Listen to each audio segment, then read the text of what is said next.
The iPhone 15 Pro Max is a powerful flagship phone that delivers upgrade-worthy features including a lighter and more compact titanium design, a bigger 5x zoom, and a useful action button. The A17 Pro chip is the fastest around and enables console-quality gameplay while the battery lasts an epic 14 hours. Our only complaints are slow charging via USB-C and a not quite great digital zoom.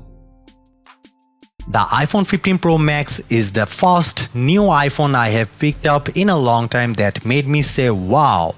And that's thanks to a new titanium design that makes this big 6.7-inch flagship wonderfully light.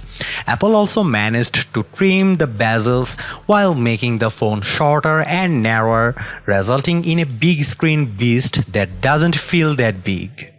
There's a lot of other welcome upgrades to the iPhone 15 Pro Max, including a handy action button that lets you perform all sorts of shortcuts. You also get the world's first 3nm processor in the A17 Pro, which delivers console-like graphics, and there's finally a bigger 5x telephoto zoom to get closer to your subjects and close the gap with Samsung's Galaxy S23 Ultra. Not everything about the iPhone 15 Pro Max is a wow-inducing. At $1,199, the device has a $100 higher starting price than the last model. And while it's nice to see a USB-C port and an end of Lightning, the charging is still relatively slow. So is the iPhone 15 Pro Max the best phone yet? I'll go over all the pros and cons in this in-depth iPhone 15 Pro Max review. The iPhone 15 Pro Max ditches the stainless steel sides of past Pros for a titanium design, and it's a big deal. Why? Because the Space Age Grade 5 titanium Apple uses is stronger yet lighter. Yes, it's the same titanium used on the Mars rover. The natural titanium color has grown on me thanks to its sci-fi vibe. The blue titanium is nice as well. You also can pick up the phone in silver titanium and black titanium. The iPhone 15 Pro Max weighs 7.8 ounces compared to 8.5 ounces for the iPhone 14 Pro Max. I really noticed the difference when I have the phone in my hand and in my pocket. The new Pro Max is also more compact, measuring 6.29 by 3.02 by 0.32 inches versus 6.33 by 3.05 by 0.31 inches for its predecessor. So while the new iPhone is a tad thicker, it's easier to use with one hand. It's the first big screen iPhone that doesn't feel like one. The iPhone 15 Pro Max feels better too because of its contoured design. The edges are rounded and less sharp than the last 14 Pro Max, so they dig into your hands less. The bottom edges houses the new USB-C port, which is way overdue but is still welcome because you can charge your iPhone, iPad and MacBook with the same cable. The action button, which replaces the ringer switch, is one of the best and also most frustrating things about the iPhone 15 Pro Max. But let me start with the good news. The button still silences calls with a long press if you have the silent mode setting assigned. But in the setting app, you can configure the action button to launch all sorts of things, including the camera, voice recorder, flashlight, translate and more. You can even pick specific actions from within an app, like launching right into a selfie with the camera app. If you want even more options, the action button works in sync with the shortcut app.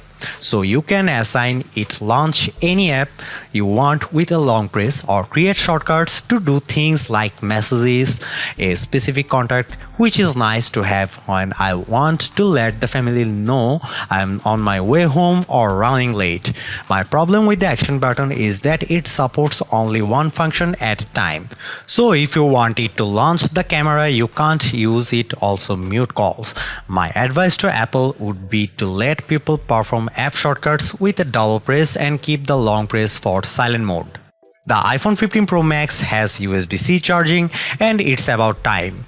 Apple has finally retired the Lightning port after over a decade, which Apple is clearly being forced to do against its will due to European regulations, but I do appreciate not having to carry around an extra cable just to charge my iPhone since so many of my daily devices use USB-C. With this port, you can also charge your other Apple gadgets, including the newly updated AirPods Pro with USB-C charging case. If you want to transfer photos and videos quickly to your Mac or external drive, the iPhone 15 Pro Max supports USB 3 for 10 Gbps speed. That's not exactly state of the art. Several other phones have the newer 3.2 standard. There is actually not that much new with the iPhone 15 Pro Max's display, with the exception of thinner bezels around the 6.7-inch OLED panel. Apple says you still get 1600 nits of peak brightness and 2000 nits outdoors. The ProMotion display continues to offer 120Hz refresh rates, so you get smoother scrolling and animations. And with the always-on display, you can still check notifications, the time and more without having to unlock your iPhone. I also continue to appreciate the dynamic island. It's easy to get real-time updates at the top of the display, such as status of my Uber ride, my United Flight status, or easy access to my Spotify playlist. In our test results, the Pro Max hit a max 1550 nits when playing HDR content, which is about the same as the iPhone 14 Pro Max. The Galaxy S23 Ultra was a slightly dimmer 1444 nits on the same test. Color reproduction remains strong on this panel, which I noticed when watching the trailer for Aquaman 2. The underwater world's colors looked vibrant and the details on Jason Momoa's gleaming costume sharp. In our testing, the iPhone 15 Pro Max reproduced 119.4% of the sRGB color gamut and 84.5% of the more demanding DCI-P3 color space. The Galaxy S23 Ultra hit a lower 111.2% by 78.8% in natural mode, but a higher 193% by 136.7% in vivid mode. The iPhone 15 Pro Max's display offers more accurate colors as it earned a Delta E score of 0.14. The Galaxy S23 Ultra notched at 0.3. The iPhone 15 Pro Max biggest camera upgrade has it playing zoom catch up with the competitions, but it arguably surpasses all the best camera phones in over quality. There's a larger main sensor for the 48 megapixel camera, which now shoots 24 megapixel photos by default, but the Pro Max also lets you choose from 48 megapixel HEIF to save space or Pro RAW for more creative control. The main camera also gives you 3 shooting options: 24mm, 28mm and 25mm, and you can pick which one by tapping the 1x button to toggle between them. In addition, the iPhone 15 Pro Max's camera is smart enough to sense depth info, so you don't have to engage portrait mode to take a portrait of a person or pet. You can also change the focus point of your shot after the fact. Let's start with the zoom. A new tetra prism lens on the iPhone 15 Pro Max achieves a 5x optical zoom, which is big jump up from the 3x on the previous model and the regular iPhone 15 Pro. You also get a max of 25x digital zoom, up from 15x on the iPhone 14 Pro Max. In our side-by-side testing the Galaxy S23 Ultra, the iPhone 15 Pro Max delivered a sharper and warmer picture at 5x, but at 25x digital zoom, the iPhone's shot has more noise and less definition than Samsung's. What impresses me the most is the iPhone 15 Pro Max night mode performance, as you'll see in these comparison shots. Last but not least, the iPhone 15 Pro Max's ultra-wide camera gets a modest upgrade with a new anti-reflective coating.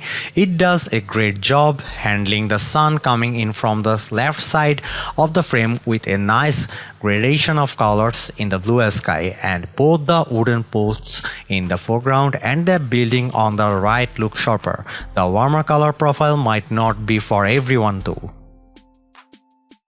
The iPhone 15 Pro Max packs a number of video upgrades. Cinematic mode now supports digital zoom up to 3x, and pros will appreciate the ability to export ProRes footage via USB-C at up to 4K and 60 frames per second. Based on my testing, the iPhone 15 Pro Max offers breathtaking video quality, and the 5x zoom lets you get closer to the action than ever before. Check out this 4K clip.